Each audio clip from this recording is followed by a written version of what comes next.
December 9 అనేది చరిత్ర పుటల్లో సువర్ణాక్షరాలతో లిఖించదగిన రోజు. నవంబర్ 29 మనం దీక్షా దివస్ జరుపుకున్నాం. నవంబర్ 29 లేకపోతే డిసెంబర్ 9 తెలంగాణ ప్రకటన లేదు. డిసెంబర్ 9 లేకపోతే జూన్ 2 రాష్ట్ర అవతరణ దినోత్సవం లేదు. అంటే తెలంగాణ ఉద్యమంలో ఈ 3 రోజులు చాలా కీలకమైనవి. November 29, December 9, June 2. నవంబర్ 29 లేకపోతే డిసెంబర్ 9 లేదు. డిసెంబర్ 9 లేకపోతే రాష్ట్ర అవతరణ దినోత్సవం జూన్ 2 లేదు.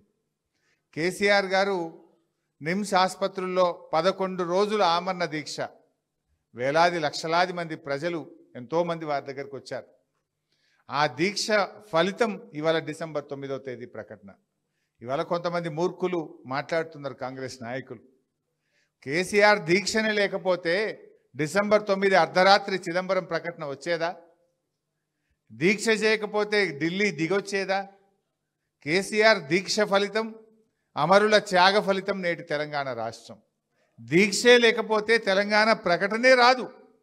ఈ ప్రకటన వచ్చిందంటే కేసీఆర్ పోరాటం, కేసీఆర్ దీక్ష. ఇలా ఎవరెవరో ఏదో మాట్లాడుతుండొచ్చు, కానీ కేసీఆర్ గారు నిజంగా ఇలా చరిత్ర అంటూ మాట్లాడితే, తెలంగాణ ఉద్యమ చరిత్రలో మాట్లాడితే కేసీఆర్ అంటే పోరాటం, కేసీఆర్ అంటే త్యాగం.